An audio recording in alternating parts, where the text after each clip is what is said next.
Railroads have always been the most based form of transportation in the history of the universe, constantly bringing people and goods together from vastly different parts of the world. Although, some railroads have historically been more based than others for one reason or another, and that title goes to an incredibly important connecting line in the legendary state of Ohio. That's right, based on the most undisputable scholarly sources on the internet, we're giving the spotlight to the Cincinnati, Hamilton, and Dayton Railroad, otherwise known as the CH&D Railroad.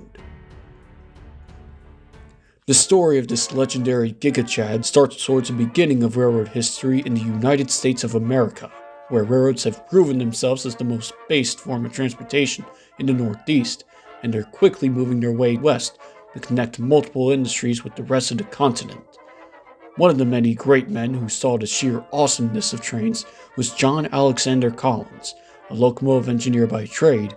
who was granted a charter from the state of Ohio on March 2, 1846, thus officially creating the Cincinnati and Hamilton Railroad,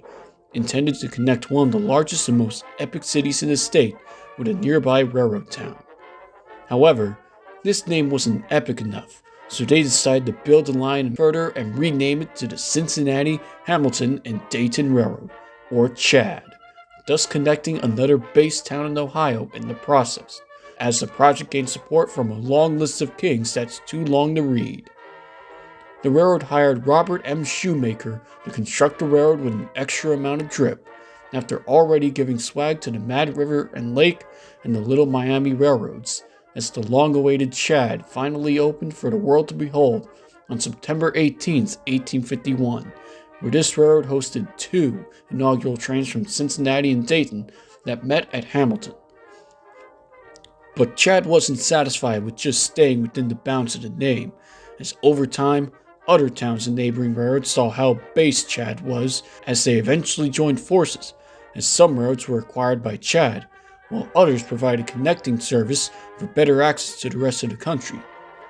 With these awesome collabs, CH&D was able to expand to base cities and towns such as Toledo, Oxford, Ironton, Indianapolis, and eventually all the way to Decatur, Illinois, as they used several locomotives big and small for the various freight and passenger duties along the railroad.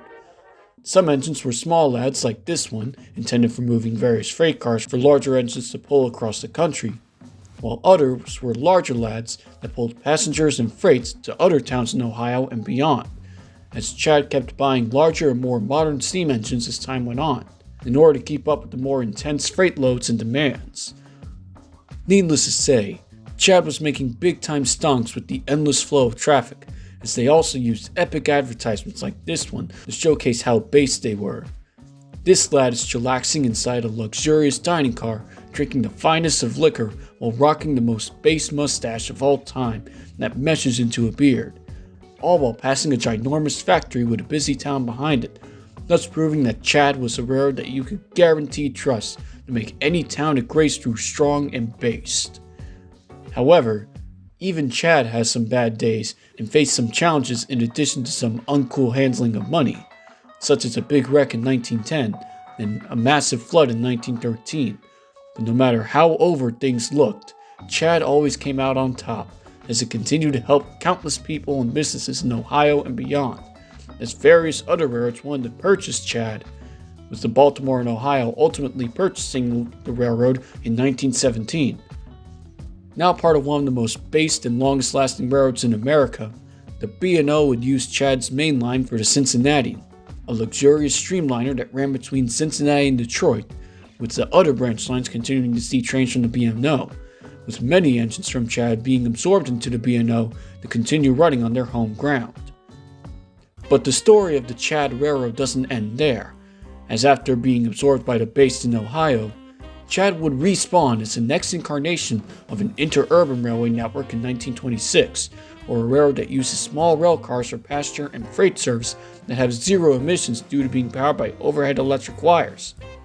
After saving other interurbans, Dr. Thomas Conway saw potential in the interurban railway market of western Ohio, as he purchased the Cincinnati and Dayton Interurban Railway and rebranded it as a brand new company, the Cincinnati, Hamilton, and Dayton,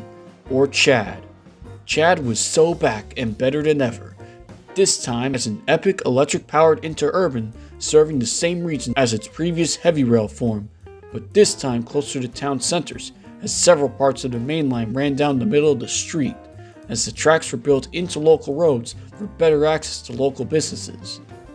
Upon its respawn, Dr. Conway immediately made things better for Chad by improving track quality across the system and purchasing several brand new Cincinnati-built interurban passenger cars and freight motors, or self-propelled boxcars powered by zero-emission overhead wires, thus being decades ahead of its time and arguably more efficient than most freight trains today. But Chad was a generous interurban, as while they were purchasing even more new rail cars, Conway noticed that neighboring interurbans weren't doing so hot due to not enough stocks. So Chad decided to join forces once for all by merging with these struggling interurbans to form the Cincinnati and Lake Erie Interurban in 1930, or CALE. With this ultimate collab, the almighty Chad was no more, but its combo helped save the other neighboring interurbans in their respective towns at least for another 10 years, as one of the rail cars intended for Chad, named the Red Devil, was so based that it raced an airplane at 1 with a top speed of 97 miles per hour, faster than most American passenger trains today. While other, less based railroads were absorbed, abandoned, or forgotten about,